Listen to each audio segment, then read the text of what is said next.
These are Bronze Age sheep from about 5,000 years ago that remained on the island of Soay and were never improved. So whenever you look at our modern blackface on the farm and other ewes, you can see the results of selective breeding. Right. But these have never been improved, and that's the beauty of them. Right. What we're very much doing here, Joe, is keeping a small pool of genes safe. The great grandparents of these sheep came off the island of Soay and came off St Kilda. Right. So these have remained pure ever since. They would run, they don't sort of have that instinct to sort of flock, they spread and scatter all over the place. But with feeding them on a regular basis, they're actually curious and they'll hang around, whereas when they first came, you couldn't find them, they were everywhere. They were just wild, in other words. Well, they're very patient as well, because they know we've got a bag of food here, but they keep running around us saying, when are you going to put it out on the plates for us, you know? So will we do something on that note, we'll put it out. Okay. If you hold one end of the bag, that's it. How am I doing? Doing very, very well. A natural shepherd. With this being a hill farm, Joe, we wouldn't tend to be as generous with the feed now. Am I too generous? You're sort of giving them a week's doing All one right. go. You fed me one time and you were very generous with your portions. Sure. We always put on a wee bit of a show. We'll do the other side. Yes, Joe. Maybe you should do the other side now. Okay. Seeing you're getting on as well. I'll start up here. Whoever said counting sheep could help a body to sleep never met the McCahan Soay sheep, who seemed to enjoy mad buck leaps over the troughs as much as they enjoyed the food. Whilst, as Brian says, this strain of sheep have a direct line of descent from their Bronze Age ancestors, his own conventional herd, if I can so describe them, have no mean pedigree themselves.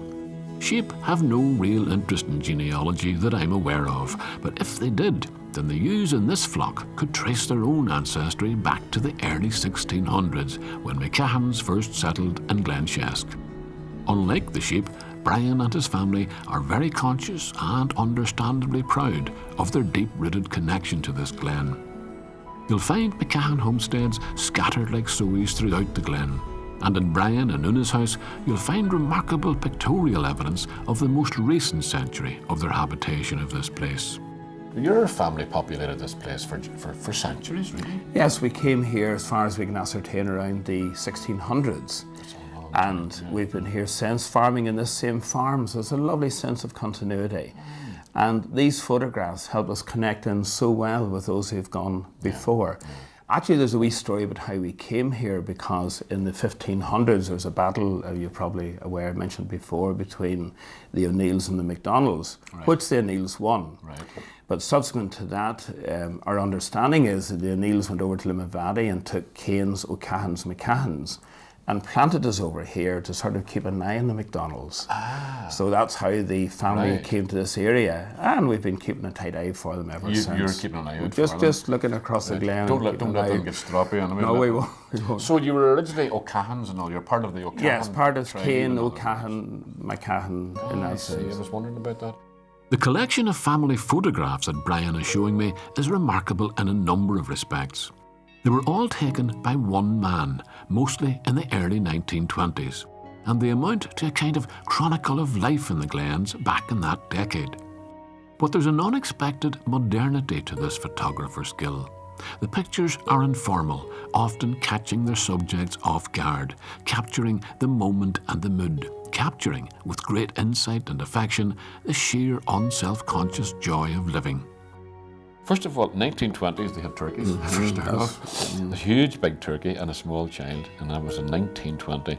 And I love the way all of these have a wee comment written on. Was that yourself did that? No, my great uncle John, Father John, whenever he was printing these photographs, would have put a very witty comment on most of them. He was a priest, was he? He was a priest. He was ordained a priest, professor of Latin St Malachy's, and principal of the college for a number of years. Yes. So being a single man, he had a great interest in photography and time to indulge the hobby. Everything we see on the table here is a lovely legacy of photographs he left to us. The other thing I was going to say is that there's a lovely mat print about these? Did he print these himself? He printed as them well? all himself. He had his own dark room and printed all these photographs. Right. So this is a whole archive, a family archive, but it's also a kind of a social archive too. It is. That's what makes him so interesting, in that he was very interested in many subjects and recorded things on the farm and around Northampton and beyond that. Yeah. And socially and culturally, and historically as well. Right. It's a lovely legacy that he's actually left us. So he would have been, I mean, few people back in 1920 around here would have had a camera. Would that be right? That's very true. Few people would have. And I know that he'd have given many photographs to family members, cousins, friends, neighbours as well. So there are quite a few of his photographs in homes around this area and beyond that. So this is only a part of the This collection. is a very, very small part of it. Well, he must have never have been without a camera in his hand. Yeah, he was a man who travelled with it in his car, and on the slightest occasion or notion he just took a photograph, and we're so grateful for that now. The other thing I was going to say is because, I mean, you've seen photographs, we all seen photographs, you know, taken in the 20s and even much later, and there's a terrible formality about them, with people who are standing very rigid and so on. He seems to have got people relaxed, off guard, you know, and not at all self-conscious. Probably because he was from a farm and from Glenshesk here, he maybe connected well with people, and that gave him an opportunity to take better photographs. There's a wee barefoot boy here pulling a cart of hay, and a younger child as well. That's his younger brother, actually. Believe it or not. Right. Yes, that's And who's this? Well, that's my father, That's your Kevin. father? In 1924, he's 4 years of age there, with the bare feet pulling the wee cart of hay. And my uncle Shan, God rest him, he died a few years ago, his younger brother by a couple of years. And we're just playing around on the farm when my uncle took a photograph, and it's a captivating photograph. Isn't it It's just absolutely absolutely lovely. charming, isn't it, really? And Daddy is now, thank God, alive and well at 94, 90 years later. And it's lovely to 90 just look years back. ago. 90 years ago, exactly. 90 years ago, I'm thinking, those little McCahan boys would have been well warned not to play at a certain beauty spot on the Glenshesk River within wandering distance of their home. Quite apart from the danger posed by fast-flowing water, their parents would have been acutely aware of the mishap that had befallen another little boy some years earlier at this part of the river.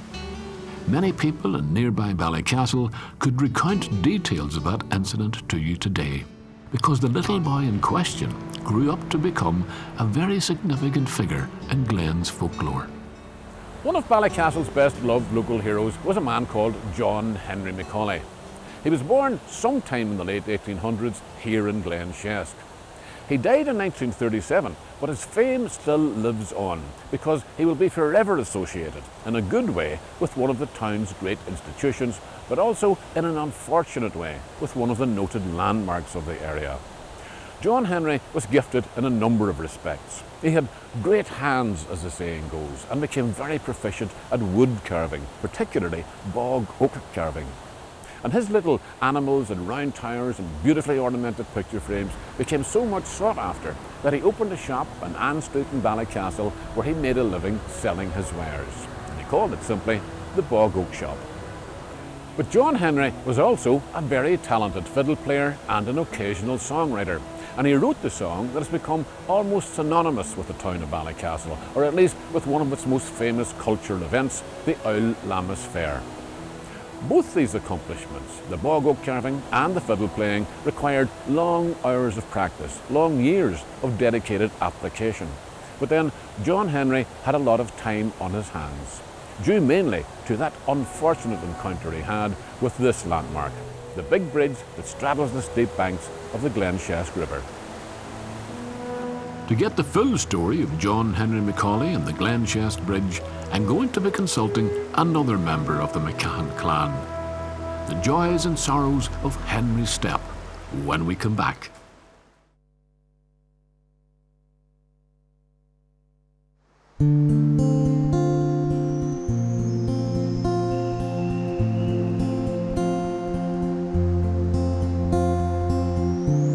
On any given day, Niall McCahan is much more likely to be making his way through the crowded streets of Derry, where he manages the affairs of the Playhouse Theatre, than pushing his way through the thickly wooded banks of the Glenshesk River.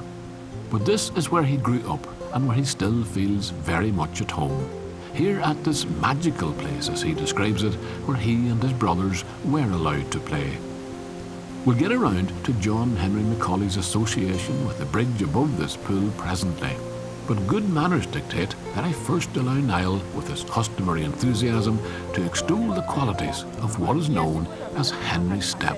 As a child, I would have come down here because I just loved it. I just think it's a very magical place and very, very special place, and also it's very ancient looking. This is ancient woodland. I mean, we're in an area where the woodland's been here for centuries, and Breenwood, you know, the oldest oak forest in Ireland, is only a few hundred metres on up the river here. Yeah. So it's just a very, very, very special place. And even as an adult now, I'd come down here often, simply even to photograph and simply for a dander. I mean, it's a lovely, lovely special. And you have wildlife here as well. We have. You're famous for the squirrels, the red squirrels. Yes, the red squirrels, literally just beside us here too. But also we've got pine marten.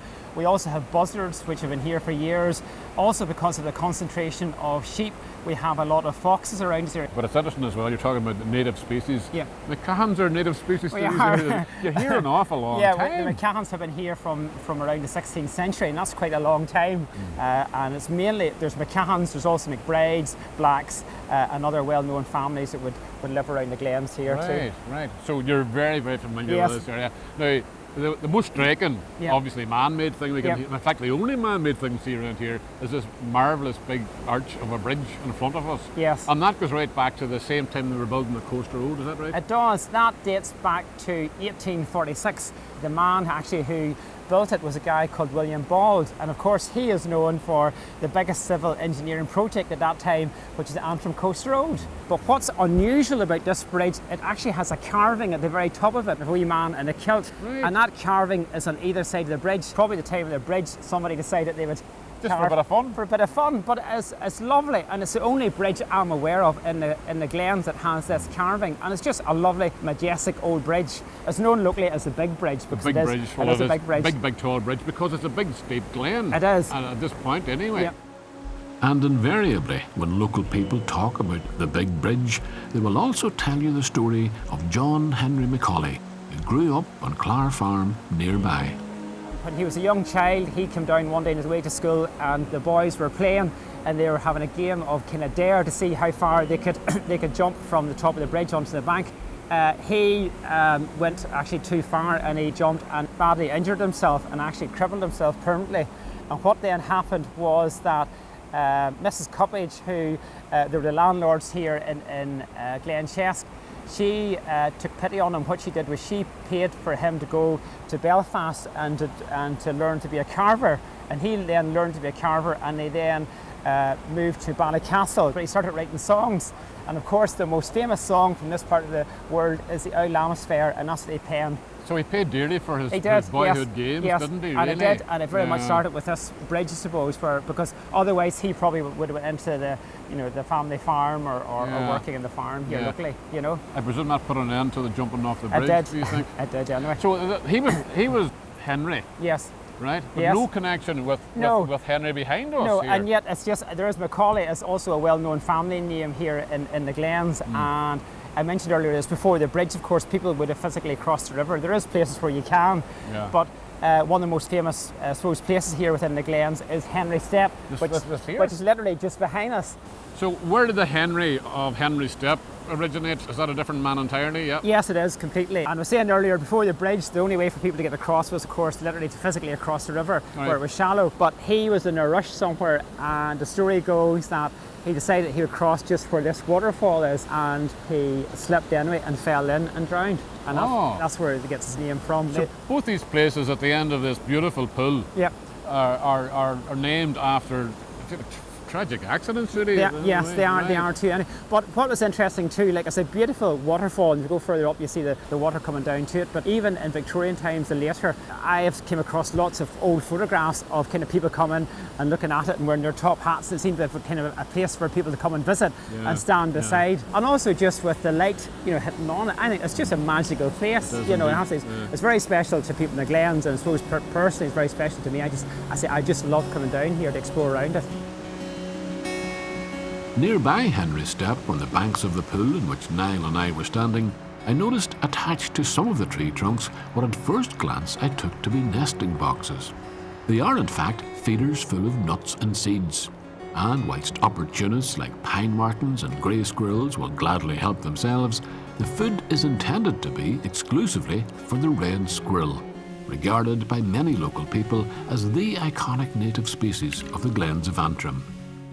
So concerned are such local people about its continued survival here that they formed the Glens Red Squirrel Group, a bunch of hardy volunteers who dedicate considerable time and energy to protect